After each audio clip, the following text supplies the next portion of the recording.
오늘 성경에 보면은 두 가지를 말씀을 하시고 있어요. 뭐냐면 우리가 정신 차리고 바라봐야 할 대상이 있다. 그분이 누구냐면 예수 그리스도다. 그다음에 두 번째는 정말 정신 차리고 깊이 생각해야 할 분이 계신다. 그분이 누구냐면 예수 그리스도다. 이렇게 말씀을 하세요. 여러분, IMF 시절입니다. 그때 참 우리나라 정신이 없었잖아요. 온 나라가 완전히 나라가 거들날 그런 지경에 있었고, 참 눈물 나는 그런 일도 많았고, 갑자기 다니던 직장에서 실직을 당하고, 거리로 아버지들이 다 길거리로 다 쏟아져 나와서 그렇게 평생 직장으로 알고 다녔던 그분들이 하루아침에 직장을 실직을 하고, 말 그대로 눈물겨운 사연들이 우리 한국의 IMF 시절에 너무 많이 있었어요. 그 IMF 시절에 딱 터졌을 때 거의 전 세계적으로 한국의 경제는 끝났다고 생각했어요. 왜냐하면 IMF라고 하는 그 거센 풍랑을 이렇게 부딪힌 다음에 제대로 거기에서 딛고 일어선 나라가 거의 없었어요. 그래서 한국도 마찬가지일 거라 그렇게 생각을 했는데 참 묘해요. 우리 민족의 정신 가운데 하나가 마치 한국에서 자라고 있는 잔디밭하고 똑같아요. 밟으면 밟을수록 더 일어나는 거예요. 그게 참 우리 민족에 주신 하나님의 아름다운 축복 가운데 하나인데 그 IMF를 이겼어요. 근데 이제 그 당시에 그 어느 한 집에 애 이름이 정신이라고 하는 애가 있었어요. 근데 친구가 이제 전화를 해서 그 전화를 아버지가 받았습니다. 정신이 있어요? 정신이 없다. 정신이 어디 갔어요? 정신이 어디 갔는지 모르겠다. 정신이 언제 와요? 정신이 언제 온지 다도 모르겠다. 정신이 오면 꼭 저한테 이야기해 주세요. 알았어. 정신이 오면 너한테 전화하라고 그럴게. 이게 참 우스운 말 같습니다만은 참 우리가 이렇게 정신이 놓을 수밖에 없는 그런 일을 만날 때가 있어요. 근데 그 속에서 정말 정신 차리고 우리가 바라봐야 할 대상이 예수 그리스도입니다. 이스라엘 백성들이 이제 광야 생활을 하잖아요. 너무 힘드니까 그렇게 믿음에 충만했던 이스라엘 백성들이 원불교 교인으로 바뀌어져요. 왜 원불교 교인 되냐면 원망하고 불평하는 교인, 줄이면 원불교. 그래서 이스라엘 백성들이 그렇게 하나님의 기적을 체험하고 나와서 그렇게 은혜가 충만하고 믿음으로 충만하던 이 백성들이 너무 힘드니까 원불교 교인으로 다 바꾸어져서 하나님을 원망하고 모세를 원망하고, 그러니까 하나님이 무슨 일을 그들에게 하셨느냐면 불뱀이 나와서 그들을 물게 했어요. 여러분, 광야는 불뱀은 항상 있어요. 주변에 원망하지 않을 때는 하나님이 막아줬어요. 침범하지 못하도록 하나님이 지켜줬어요. 물지 않도록 하나님이 보호를 해주셨어요. 근데 원망하고 불평하니까 그들이 공격하도록 내버려 둔 거예요. 그래서 이제 불뱀들이 물었잖아요. 독이 퍼져요. 죽어가고 있어요. 그 상황 속에서 모세가 뭘 했느냐? 하나님 앞에 엎드립니다. 여러분, 시대가 아무리 힘들고 어려워도 엎드리는 하나님의 사람이 있으면 하나님이 도와주십니다. 엎드리는 하나님의 종을 통해서 하나님의 답을 주세요. 금요 집회 시간에 기도하는 성광교회 교회 때문에 군산 지역을 하나님이 살려주실 줄로 믿어요. 그러니까 큰 신음소리를 내고 상황 자체는 지금 너무 안 좋잖아요. 그런 속에서 하나님 앞에 엎드리는 모세. 그래서 모세에게 하나님이 응답을 주세요. 아시는 것처럼 그에게 노스로 구리뱀을 만들어서 높이 장대에 매달아라. 그리고 그들이 가서 외치기를 누구든지 쳐다보면 나으리라. 그렇게 외치라고 그래요.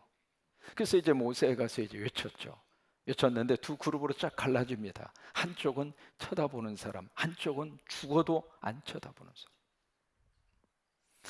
그래서 민수기는 그렇게 기록을 하고 있습니다. 쳐다본 사람들은 나았더라. 한번 해보실까요? 쳐다본 즉 나았더라. 그래서 쳐다보는 사람은 다 나았어요. 그런데 끝까지 죽어가면서도 쳐다보지 않는 사람들은 죽었어요. 여러분, 아주 간단한 그 행동이잖아요. 그냥 목 운동 한번 하면 되잖아요. 지금 이 상처 속에서 너무 아파하고 괴로워하는 이것을 보던 이 상태에서 목 운동만 하면 되잖아요. 목을 들어서 그 노뱀만 보면 되잖아요. 근데 그 단순한 행동을 우리는 못해요. 왜 그럴까? 사람은요, 자기 상처 속에 몰입을 하면 그 상처에서 자기가 헤어나온다고 하는 것이 어렵습니다. 자기 상처 속에 깊이 들어가 있다가 보면은 그 단순하게 쳐다본다는 행동 자체 하나도 힘들 정도로 어려워요. 이것이 바로 요한복음 3장에 가서 보시면은 그 노스로 뱀을 만들어서 장대에 높이 매달린 것이 바로 예수 그리스도의 십자가의 사건이거든요. 요한복음 3장으로 가서 보십니다. 요한복음 3장. 그 사건을 신약이 이렇게 해석을 하고 있어요. 요한복음 3장 14절 15절.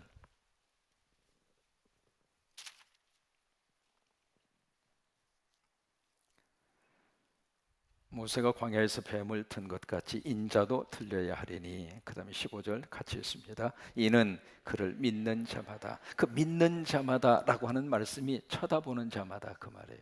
그러니까 이는 그를 쳐다보는 자마다. 그러니까 노뱀을 바라보는 사람들처럼 예수 그리스도를 쳐다보는 사람, 그 사람에게는 영생을 얻게 하려 하심이니라. 그러니까 믿음은 쳐다보는 사람이에요. 믿음은 바라보는 사람이에요. 그 믿음이 없는 사람은 바라보지 않는 사람. 유다 왕 중에 여호사밧이라고 하는 왕이 있었거든요. 근데 이분이 통치하고 있던 시절에 모압과 암몬 그리고 마온 이 세 족속 연합군을 형성해서 이스라엘을 공격을 해와요. 그래서 공격을 해왔는데 연합군이 떼거지로 이제 공격을 해오니까 유다 왕 여호사밧 입장으로서는 해볼 수 있는 방법이 없었어요. 현실적으로 아주 캄캄해요. 어떻게 해볼 수 있는 길이 없어요. 그 속에서 이 여호사밧이 어떻게 그 문제를 해결을 했는가 찾아가서 한번 보실까요? 역대하 20장입니다. 역대하로 한번 가서 보세요. 역대하 20장.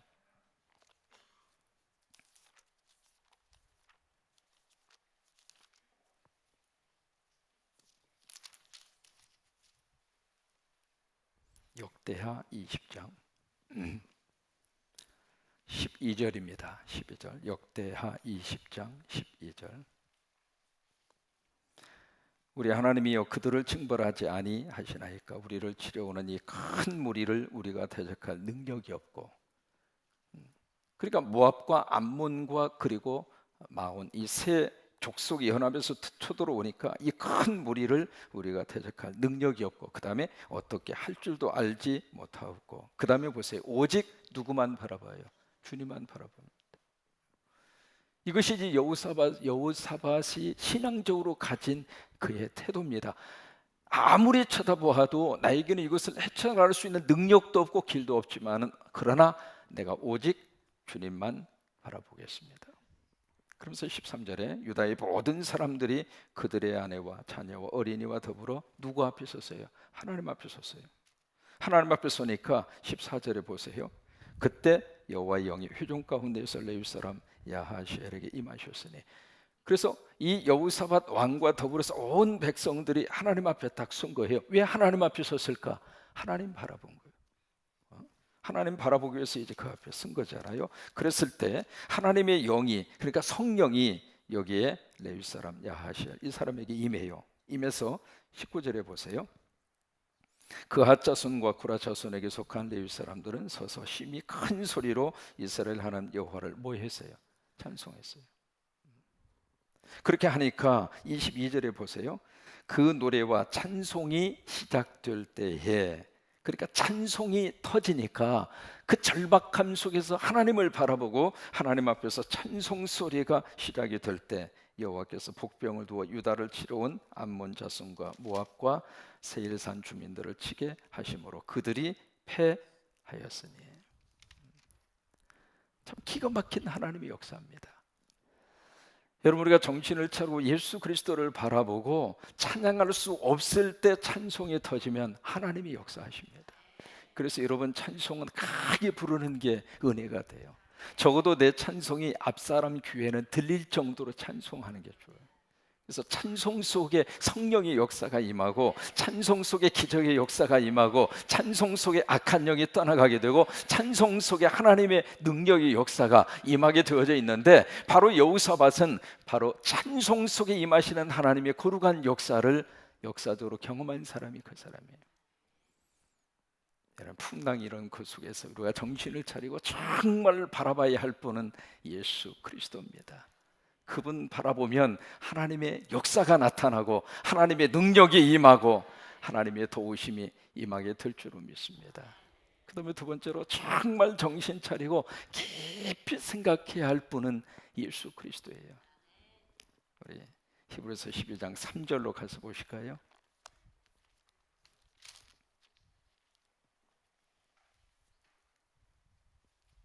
12장 3절 너희가 피곤하여 낙심하지 않기 위하여 주인들이 같이 자기에게 거역한 일을 참으신 누구? 이 참으신 이 그분이 바로 누구냐면 예수님이죠. 그러니까 예수님이 2절에 보시면 그는 그 앞에 있는 기쁨을 위하여 십자가를 참으사. 그래서 참는다고 하는 말이 두 번 나와요. 2절에서 나오고 3절에서 나오거든요. 그래서 2절 말씀에 기쁨을 위하여 십자가를 참으사. 십자가는 힘든 고통이었어요. 도저히 참을 수 없는 고통의 그 순간이었지만은 십자가를 보고 십자가를 참는 것이 아니라 그 너머에 하나님이 주시는 영광의 그 자리에 그걸 보고 참는 거예요. 그러면서 3절 말씀에 자기에게 거역한 일을 참으신 일을 어떻게 하라고요? 생각하라. 예수 두 가지로 우리가 깨달을 수 있습니다. 첫째로 사랑은 무엇인가? 사랑은 오래 참는 거예요. 그게 사랑입니다. 여러분 부모님들은 자식을 향해서 끝까지 참아주어요. 어렸을 때 그렇게 많이 넘어지더라도 참아요. 언젠가 일어날 것이다. 부모님들이 참아줘서 우리가 지금 여기까지 살고 있는 것이잖아요. 그런 것처럼 하나님 아버지도 우리를 보시면서 오래 참으셔요.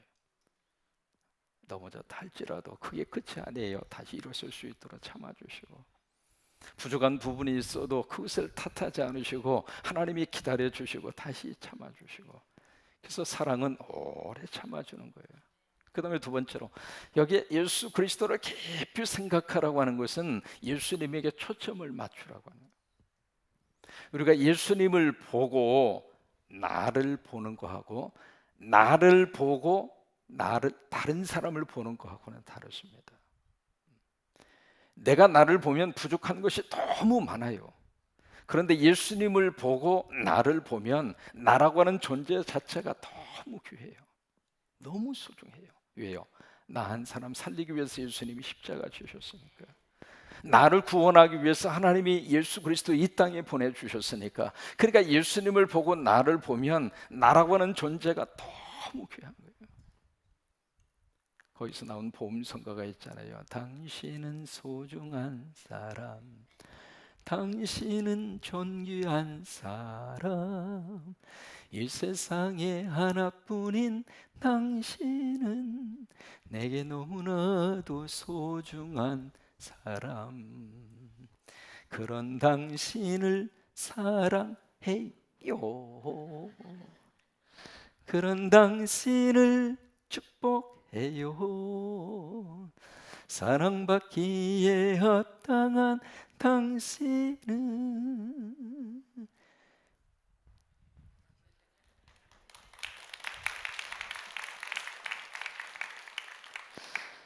그러니까 예수님을 보고 나를 보면 그 찬송이 나와요. 그래요. 여러분은 너무 소중해요. 그러니까 그 소중함의 가치를 어디서 우리가 느낄 수 있느냐면 예수님을 보고 나를 보아야 그게 돼. 그래서 예수님을 깊이 생각하라고 하는 예수님. 두 가지의 말씀을 드립니다. 참 우리가 지금 살고 있는 세상이 정신 차리기 참 힘든 세상. 어느 분이 시장에 가서 저녁에 참거리를 사가지고 왔는데 꽁치가 맛있어 보여가지고 꽁치를 사가지고 오셨어요. 그래서 이것을 좀 찌개를 끓여서 맛있게 먹으려고 사가지고 왔는데 아무리 찾아도 시장에 가서 사가지고 온 꽁치가 없어. 냉장고를 우유를 뒤져보고 밑을 뒤져보고 이놈의 꽁치가 어디로 갔는가 아무리 찾아도 꽁치가 있어야지. 봤더니 이렇게 위를 봤더니 꽁치는 없고 거기에 신발이 들어가 있는 거예요. 도대체 누가 이 신발을 꼭 이 냉장고에 집어넣느냐고. 그리고 신발을 꺼내서 신발장에 가서 딱 넣으려고 보니까 꽁치가 거기 가 있는 거예요. 이게 우리가 지금 정신을 이렇게 놓고 사는 세상에 정신을 완전히 쏙 빼가는 그런 세상에서 살고 있거든요. 근데 그런 속에서 정말 우리가 정신 차리고 바라봐야 할 예수님 놓치지 말고, 아까 우리 영상을 통해서 보았던 것처럼 그 죽음의 험난한 골짜기 속에서도 하나님께서 길을 열어주셔서 36명 모두가 다 구조가 되는 그런 획기적인 역사를 일으킬 수가 있잖아요. 그래요. 우리가 정신 차리고 예수님 바라보고 예수님 깊이 생각하면 하나님 우리 인생을 아름다운 길로 인도해 주시게 될 줄로 그렇게 믿습니다. 그래. 골로새서 3장 2절 한번 찾아보고 말씀을 정리합니다. 골로새서 3장 2절. 되게 어떤 골로새서 찾아보라 했더니 골로 가서 그렇게 생각하는데 그게 아니에요. 골로새서 3장 2절. 자, 3장 2절. 1절부터 읽어요. 3장 1절부터 그러므로 너희가 그리스도와 함께 다시 살리심을 받았으면 위의 것을 찾으라. 거기는 그리스도께서 하나님 우편에 앉아 계시느니라. 위의 것을 생각하고 땅의 것을 생각하지 말라. 이는 너희가 죽었고 너희 생명이 그리스도와 함께 하나님에 감추어졌느니라. 우리 생명이신 그리스도께서 나타나실 그때에 너희도 그와 함께 영광 중에 나타나리라. 어느 분이 잘 다니던 직장에서 실직을 했어요. 그래서 막 낙심해가지고 길을 막 이렇게 걷고 있는데, 그러니까 완전히 그냥 풀이 죽었죠. 근데 저쪽에서 휠체어를 탄 분이 쭉 이렇게 다가오더니 자기를 향해 확 이렇게 웃으면서, 미국 사람이니까 미국 영어로 했겠죠. 굿모닝 그러는 거예요. 좋은 아침입니다. 근데 사람이 내가 속상하면 저 사람 웃는 거 꼴보기 싫거든요. 근데 휠체어를 타고 자기한테 그렇게 웃는 모습으로 인사를 하니까 갑자기 열이 팍 난 거예요. 열이 나면서 무슨 생각이 들었냐면 저 상황에서 어떻게 웃을 수가 있는가, 그 생각이 든 거예요. 자세히 이렇게 보니까 다리 두 개가 없어요. 다리가 완전히 절단이 된 거예요. 그래서 휠체어를 타고 다닌 거예요. 그 순간에 뭔가 한 방 팍 맞은 것처럼 생각이 든 거예요. 저 사람은 다리 두 개를 절단하고 휠체어를 타고 그러면서도 나한테 웃으면서 인사할 수 있는데, 나는 걷는 두 다리가 있고 아직 건강하고 아직도 가능성 있고 뭐라도 해먹을 수 있는데 내가 이렇게까지 낙심할 수 있겠는가. 그래서 이분이 집에 가서 책상 앞에다 참 기가 막힌 글을 거의 다 써놨어요. 뭐라고 썼느냐면, 구두가 없어 불편하거든 구두 신을 필요조차 없는 사람을 생각해라. 다시 한번, 구두가 없어 불편하거든 구두 신을 필요조차 없는 사람을 생각하라. 그렇잖아요. 나는 지금 이 구두 때문에 너무 힘들어하지만 그 신발조차도 신을 수 없는 사람이 세상에는 수두룩하다고 하는 거예요. 그리고 나서 그분이 생각을 바꾸니까 환경은 그대로인데 생각이 바뀌어지니까 태도가 달라지고, 태도가 바뀌어지니까 이루어질 수가 있었어요. 그래요. 위의 것을 바라보고 예수를 깊이 생각하시고, 오늘 이 밤에도 하나님이 여러분들을 만져주시기를 바라고, 하나님이 여러분들을 치료해 주시기를 바라고, 하나님이 여러분들에게 용기를 주시게 되기를 바라고, 하나님이 우리와 함께 하시는 거룩한 성령의 역사와 터치를 힘입는 은혜의 밤이 될 수 있게 되기를 바랍니다.